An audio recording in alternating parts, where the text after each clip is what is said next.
All right, to add Carnegie Learning as an app in your courses, I'll check first, but it usually would show up over here if you had it.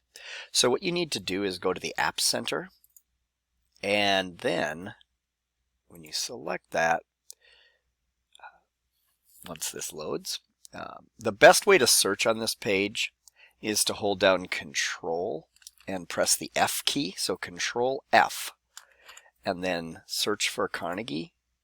You can tell I already did that, but there it is. So you want to look for the one called Carnegie Learning ed.link right here, and when you select that, it's going to let you install it, and you can install it you have to agree, you can install it for yourself, and you can install it in any of your courses that you want and install.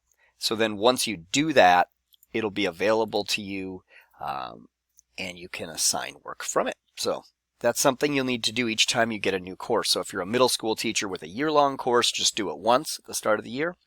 If you're a high school teacher, you'll have to do that each semester.